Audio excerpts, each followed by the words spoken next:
World War II Memorial and the National Park Service, welcome to the World War II Memorial as we commemorate Veterans Day and celebrate all who have served in the United States Armed Forces.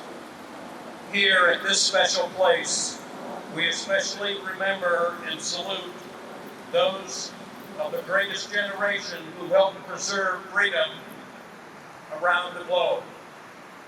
It's a privilege to have great leaders like Friends Chair Jane Dropa guiding our mission. Mrs. Dropa. Good morning. Thank you so much for joining us at this sacred site on Veterans Day. In 2024, the U.S. Mint will mint coins in commemoration of this extraordinary memorial and the greatest generation. Proceeds from the sale of these coins will be used to repair and preserve this magnificent place of commemoration and celebration.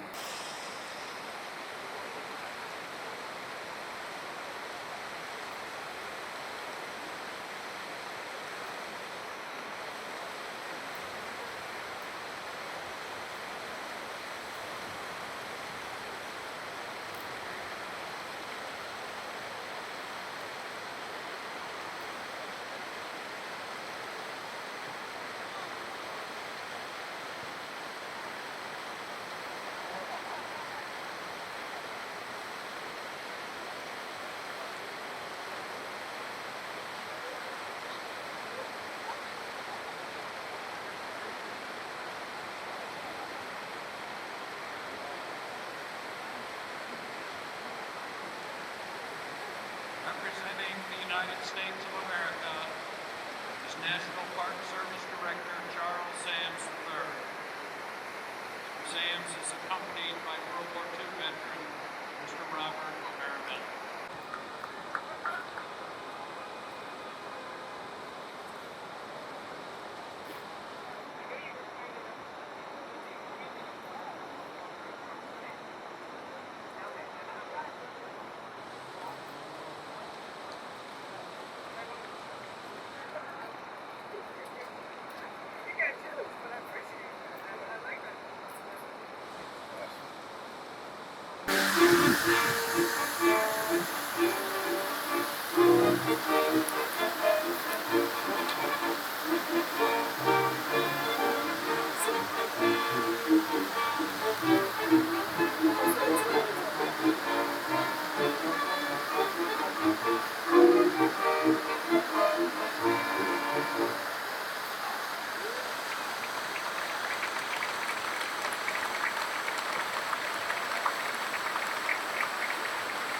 This concludes today's ceremony. Thank you very much for joining us today to celebrate our veterans.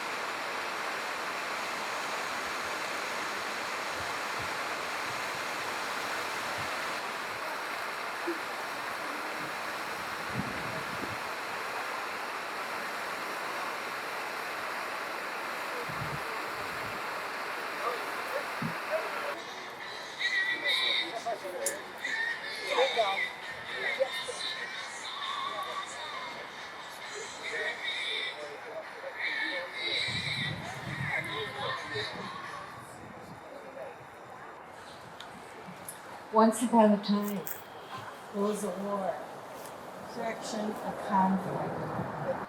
By 1970, the hospital had moved from the base of Marble Mountain to the base of Monkey Mountain. I was told we had 300 beds.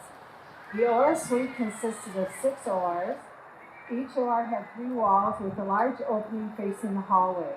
This made it easy access to move patients and supplies, and everyone knew what was going on in each OR. After Mass, since I was not on call, I returned to my hooch too tired to open gifts. Christmas Day, 7 a.m., I'm in the OR when a young Marine came carrying a basket filled with gifts from his unit for the nurses at the 95th. He said I could pick one. When I unwrapped the gift, it was a bottle of Jean Latte, my favorite. I was so happy I could not help but give him a big hug. The missing arms in Vietnam really disturbed me because arms are for hugging. After 1 week, I returned to the 95th. Later, Sandy said they requested me to be reassigned to the 18th Surge. I took my one and only Loach ride up to the 18th. The young pilot was kind as he low-leveled over the water and finally went higher and higher. I'm sure he was happy when I got out. I probably talked his ear off. I hope he made it home. The first words I heard when I got off the chopper were, "What did you do wrong?" A little history of the 18th Surge, which you've heard some already. I didn't know until I got home, but our motto was, "We treat them, God heals them." True, isn't it? In 1966, as the lady just said, the 18th was in Pleiku. In 67, it became a MUST unit. Medical unit, self-contained, transportable. Only the Army could think of that mouthful. It had inflatable sections, trailers, and more technology than a mass unit. It was the first and only all-male hospital in Vietnam. But today I have the privilege of being the director for the United States of America Vietnam War Commemoration. We work for the Department of Defense, and we're charged with leading the national initiative of the 50th anniversary of the Vietnam War. And our primary mission is to thank and honor Vietnam veterans and their families for the sacrifices made so long ago that was never appreciated. We were established as an organization by Congress, and we were launched by the President back in 2012. And by multiple presidential proclamations, our efforts continue for another 2 years through Veterans Day of 2025. Today, the Veterans Administration estimates there are 7 million United States Vietnam veterans living in America and abroad who served on active duty from November 1st, 1955 through May 15th, 1975, regardless of location. To support and to appeal President Biden to talk about Tibet when he meets Xi Jinping, to talk about Tibet's occupation by Chinese government, to talk about human rights in Tibet. So for that reason, we have gathered here to rally towards White House and to appeal President Biden, and we are standing here in solidarity on behalf of 6 million suffering Tibetans, brothers and sisters inside Tibet. For that reason, we are gathered here and we will be starting our program now. So while